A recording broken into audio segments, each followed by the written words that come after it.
What is up, everybody? It's ℂ𝕂𝔻 here for Anime Uproar, and bro, I don't know if I've ever witnessed the kind of crazy roller coaster ride that Black Clover just put us through. Just as it seemed like the Spade Kingdom War arc had fully wrapped up and all the major tensions have been resolved, an absolute bombshell hits us in the very next chapter. Multiple bombshells, actually. A 3-month hiatus for the manga has been announced. The next arc is confirmed to be the final arc of the series. And then the big one. The final villain of Black Clover was revealed in absolutely spectacular fashion. This is insane. We need to talk about it right now. You guys know the drill. If you enjoy our videos and you want to see more in the future, leave a like and comment. It only takes a second, but it helps with the algorithm. And of course, subscribing and hitting that notification bell is a completely free way of directly supporting the channel. You can also hit me up on Twitter and Instagram at Anime Uproar. Finally, this video will of course contain Black Clover manga spoilers, so please proceed with caution. You have been warned. So, as I'm sure many of you guys are aware of, a large portion of the Black Clover fanbase was disappointed with how the Spade Kingdom arc ended, and I believe that some of the criticism is absolutely valid. Don't get me wrong, there were definitely some good moments in this arc, including the Asta and ℂ𝕂𝔼𝔻 moments, the Nacht and Yami moments, and so on, but I was definitely not a fan of Mimosa basically becoming Shenron. I was also not a fan of Charlotte finally confessing to Yami, but him apparently not even hearing her. And let's be real, the villains were pretty big disappointments. Xenon was pretty good, but Dante and Vanica are just one-dimensional psychos, and Morris and Lucifero, who were both so promising, ended up being extremely underwhelming. To me, the only interesting villain ended up being ℂ𝕂𝔻𝔻, because he at least doesn't appear to be completely one-dimensional. When he initially appears, he actually warns the humans to get to safety instead of attacking them. He also refuses to follow Lucifero's orders, even though we all assumed that Lucifero would be his superior. And at the end of the battle, he not only passes up on the opportunity to kill Asta, he also yanks out Lucifero's devil heart and flies away with it. So yeah, ℂ𝕂𝔻𝔻 seems like an interesting character, and it was clear that he would return to the story again at some point in the future. But we had no idea just how interesting he would turn out to be in the very next chapter. The latest chapter, chapter 331, is a sort of epilogue or postscript to the Spade Kingdom War arc, and it leads into the single biggest twist in the history of Black Clover. We start off with the reveal that Yuno's mom, CL Grinberryall, is still alive apparently, and she just kind of shows up out of nowhere. I was under the impression that she was killed back when the Zogratis siblings took over, but I guess not. Yuno's mom, who apparently hasn't aged at all in 17 years, tells her son that he's become such a fine young man, and she then proceeds to hug him. Now, I would start talking about how weird it is that we are just finding out that she's alive now, since there was plenty of time for the Spade guys like Ralph to reveal this information to Yuno. But let's just move on because there's a lot more to cover. The Spade guys then bow to Yuno and ask him to stay inside the Spade Kingdom and help keep it safe, but Yuno replies that he must first keep the vows that he made to the Clover Kingdom and to his rival Asta. Elsewhere, Asta thanks ℂ𝕂𝔻 for allowing him to see his mother Lichita through ℂ𝕂𝕻's memories. Knowing that his mother really did love him makes Asta happy, and then ℂ𝕂𝕻 thanks Asta in turn for helping him avenge Lichita's death. This seems to indicate that Lucifero really is gone for good. A lot of people had speculated that Lucifero might return because he never manifested fully into this world, only like half of his true power ever made it out. Now, I'm not sure if we're gonna see him again or not, but ℂ𝕂𝕻 seems to believe that they already avenged Lichita, which suggests that they took Lucifero out for good, but we'll have to wait and see. As both Asta and Yuno renew their vow to become the Wizard King, the chapter takes us back to the Clover Kingdom capital. We see Damnatio Kira walking down the street, and then we see Chibi Julius talking to Marx via that hologram phone thingy. Julius says that the battle in the Spade Kingdom had a good outcome overall, and that's great, but Julius also seems to genuinely believe that something just doesn't add up. When the conversation ends and Julius is all alone, we learn that he's been feeling a strange and powerful feeling of uneasiness for a very long time, but he can't quite put a finger on it. That is when Kira shows up and asks to talk to Julius. Kira says that ever since Asta's trial following the end of the Elf Saga, he has been doing research into every documented case of a devil host inside the Clover Kingdom. While digging through some documents from like 20 years ago, Kira found out that there is no mention of MIND𝔽 as a supreme devil within the Qliphoth. She is not one of the 3 rulers of the underworld, which is something that we've talked about many times before on this channel. There are 3 devil rulers, and these are the 3 most powerful devils. Lucifero, who has gravity magic, also known as Satan, Beelzebub, who has spatial magic, and finally Astaroth, who has time magic.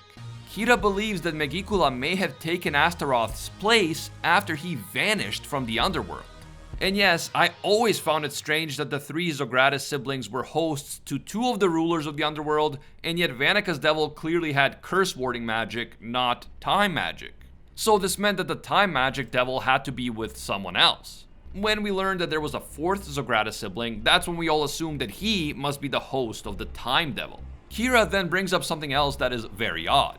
In all of his research, he has never found anyone else who possessed time magic other than Julius himself. Kira's like, Julius, you have nothing to do with this Astaroth time devil guy, right? Right? And Julius, with a genuinely sad/disturbed expression on his face, says, You're right, it really is me. Suddenly, something seems to be taking over Julius's body, and he even tries to warn Kira, but before Kira can react, that other presence suddenly emerges and basically pauses Kira's time, freezing him in place. And then this other presence says the words, "Is that not how you wished things were?" Julius's coverless grimoire then suddenly manifests a black Spade Kingdom cover. And this grimoire features 2 spade symbols, one on top of the other. Kira drops to the ground motionless, and suddenly through the window, ℂ𝕂𝔻𝔻 appears, still holding Lucifero's heart. ℂ𝕂𝔻𝔻 says, everything happened pretty much how you said it would, Lucius Zogratis. And the final page of the chapter shows the face of the 4th Zogratis sibling. He looks just like adult Julius, but with dark hair, and instead of the star-shaped mark on the left side of his forehead, he has a dark sun-shaped mark on the right side of his forehead. Lucius smiles and says, time's up, and that is how the last chapter for 3 months ends.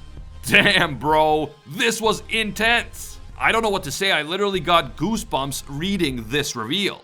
It was easily the most exciting twist I've ever seen in Black Clover, and one of the most exciting twists I've experienced in shonen manga as a whole.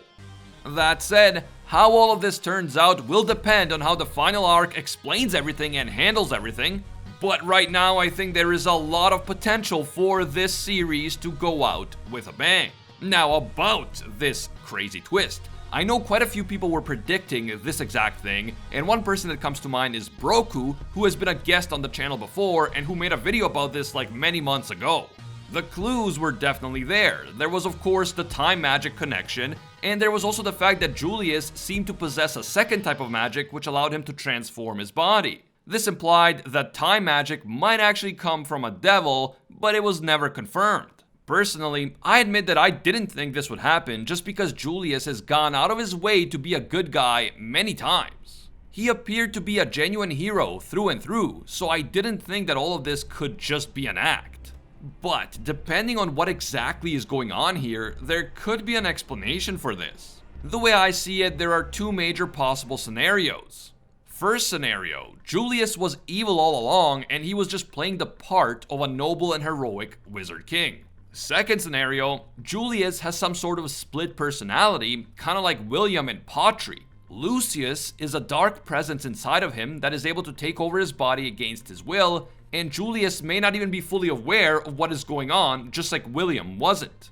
Julius's initial reaction in this chapter seems to suggest that this is the case. He talks about feeling uneasy but not knowing why. He seems to even try to warn Kira that something is going on with his body, and the expression on his face appears to show sincere confusion and dread as Lucius Zogratis is taking over. Also, we have to remember that when Julius is talking about feeling that uneasiness, he is completely alone in the room, so he's not putting up an act. This is definitely the scenario that I am leaning towards right now, because can you really see Lucius Zogratis risking his own life in that fight against Potri like Julius did? As Julius himself said, something doesn't add up. And if Julius is actually 2 people, That might explain why his grimoire has 2 spade symbols, one on top of the other, instead of just one. But then what about Astaroth? Apparently, he has completely disappeared from the underworld, meaning that he is probably fully within this world, just like ℂ𝕂𝔼𝔻. So is Julius the host of 3 beings? Himself, Lucius, and Astaroth? And what is ℂ𝕂𝔼𝔻's role in all of this? What is Lucius about to do with Lucifero's heart? I mean, if Astaroth is out there and has his own heart, why does he need Lucifero's? There are just so many massive pressing questions right now, and yet we're going to have to wait at least 3 months before getting any answers, and that freaking hurts. What do you guys think? Was Julius pulling an Eisen all along? Or is he a genuinely good guy who somehow became possessed by Lucius and Astaroth? If so, when do you think this happened? And is that related to the fact that the 4th Zogratis sibling is no longer in a wheelchair, even though he used to be in the flashbacks? Finally, is Yuno's mom the real time magic devil since she hasn't aged in 17 years? You guys definitely have to share your thoughts down below. Even if you don't normally comment on videos, now is the time to get into the discussion because this is easily the craziest thing we've ever seen in Black Clover. And don't even get me started on the theories that Lucius or maybe even Astaroth himself could be Asta's father, because that is even another level of absolute craziness. All criticism of the previous arc aside, some of which was definitely legitimate, this was an exciting chapter to read and I can't wait to see where the story goes from here.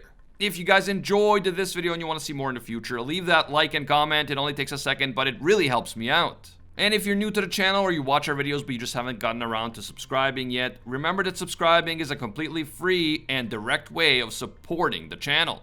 You can also hit me up on Twitter and Instagram at ℂ𝕂𝔼𝔻.